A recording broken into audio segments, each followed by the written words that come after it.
Señor César Rincón, yo quisiera preguntarle por la importancia de esta reforma pensional y según su caso, que si nos lo puede también explicar de manera muy concreta y sobre todo, pues, qué ven las palabras de Gustavo Petro para el futuro y sobre todo usted siendo, pues, una víctima de los fondos privados.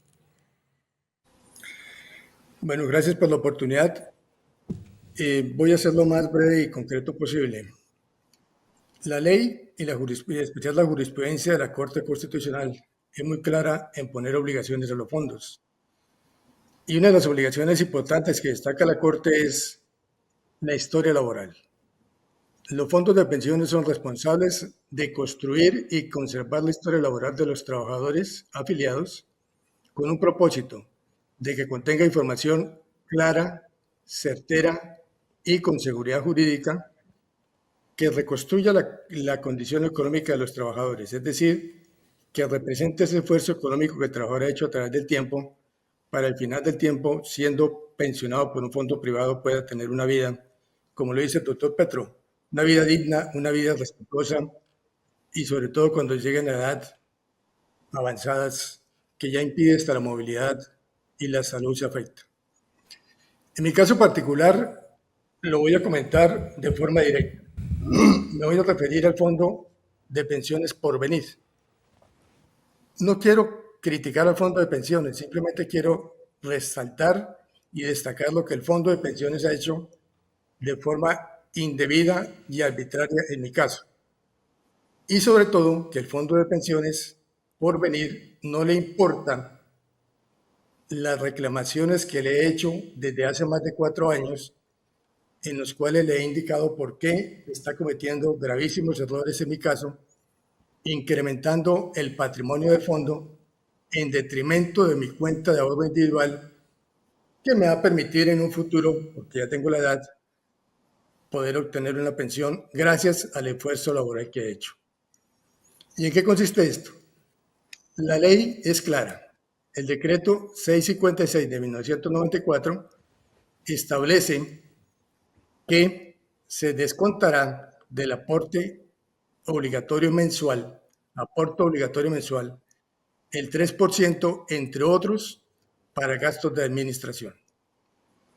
Pero sucede que desde 1996 hasta el 2010, que aporté con el Fondo de Pensiones Porvenir, el Fondo de Pensiones Porvenir, en mi caso, desconozco si hay otro afiliado que esté en las mismas condiciones, nunca descontó el 3% para administración del valor aportado, sino siempre lo descontó del ingreso base de cotización, que es completamente diferente. Y tengo ejemplos desde 1996, enero, hasta el año 2010, noviembre, que en todos y cada uno de los meses de cada uno de esos años se repitió el mismo fenómeno. Por ejemplo, en enero del año 2002, la base de ingresos salarial fue 6.180.000. El aporte obligatorio 414.813. La comisión 145.185. ¿Eso qué representa? Eso representa que la comisión que cobró el Fondo de Ahorros Porvenir fue del 35% de la comisión del aporte obligatorio que iba para mi cuenta individual. Eso significa que Porvenir se apropió indebidamente de un 30% de mi aporte obligatorio, afectando mi cuenta individual para una futura pensión. En abril del mismo año, con 6.061.000 de ingreso base de cotización, un aporte obligatorio de 377.953, hizo un descuento de 132.824. ¿Eso qué significa? Que me descontó el 35% del aporte obligatorio. Sí, era el 2.2, pero de la base del impuesto de base de cotización, perdón. Si seguimos en el mismo sentido, para no alargarnos tanto, Debo decir que yo trabajé con el sector público y el sector privado de forma paralela. En el año 1998, en el sector público, me descontó por administración 846.205 pesos. Lo que debió realmente descontar fue 116.051 pesos. Eso significa que el fondo me descontó un mayor valor de 730.153 pesos. En el año 2002, mirándolo en saltos largos, ese mismo fondo de pensiones para ese año me descontó 989.106 pesos por administración, cuando por ley simplemente me debió descontar 84.952 pesos, lo que significa que el fondo descontó en exceso 904.153 pesos. Esto me causa un grave perjuicio en mi cuenta de ahorro individual. Sumado a que es claro que el patrono es la autoridad competente para determinar cuál es el ingreso base de cotización.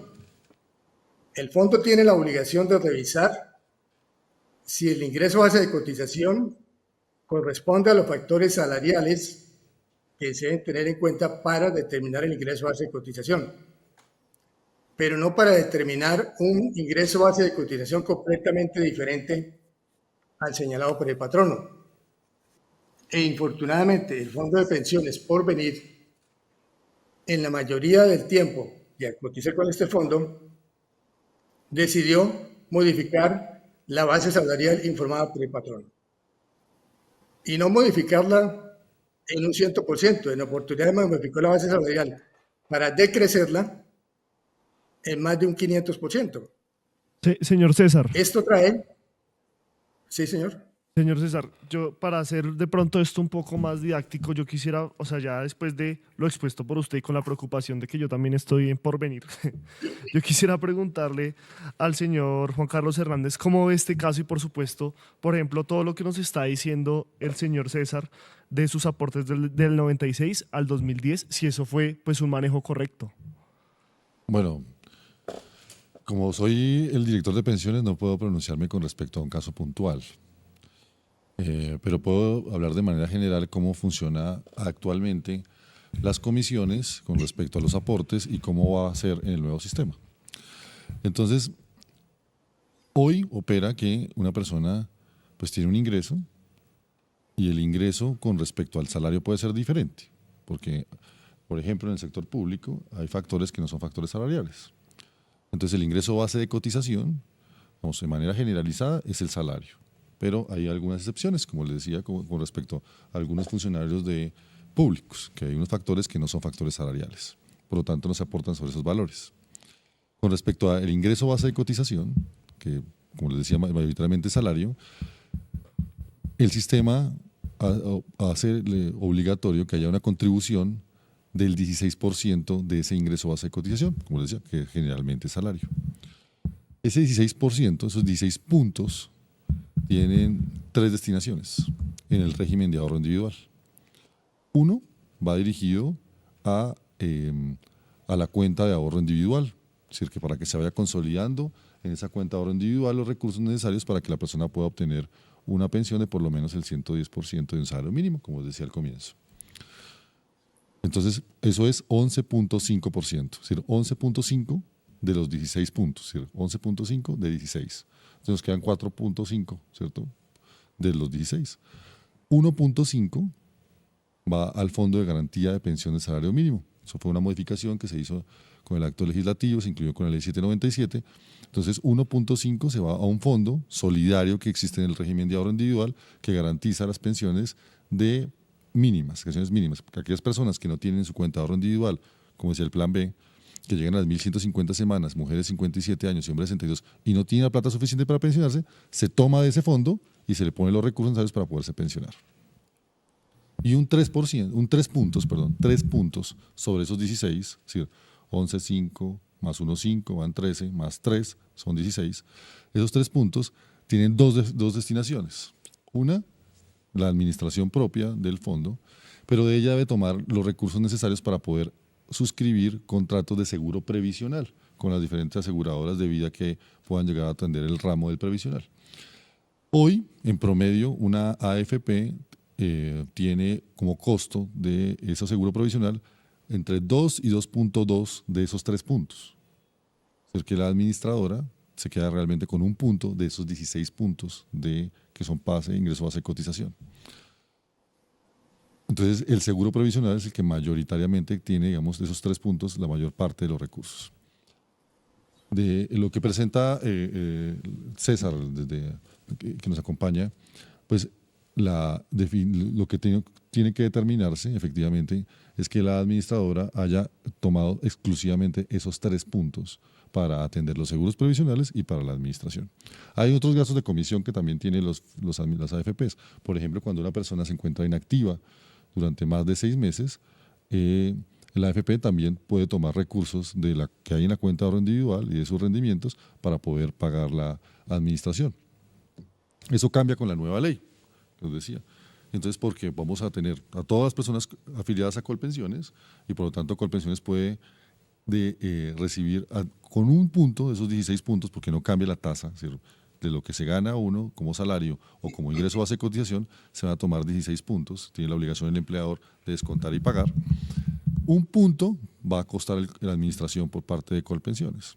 Y en el componente de ahorro individual, para las personas que ganan por encima de 2.3, esos ingresos que están por encima de 2.3, la administradora, de acuerdo al artículo como quedó, que no fue el gusto del gobierno nacional, el gobierno nacional no está de acuerdo con la redacción que quedó, pero pues está en la ley y hay que reglamentarla, y es propio de la reglamentación, establece que puede ser el 0.8% del flujo mensual, si es de la cotización, pero también, de acuerdo a lo que quedó dicho en la ley, se va a poder permitir cobrar una administración con respecto a los recursos que quedan en la cuenta de ahorro individual.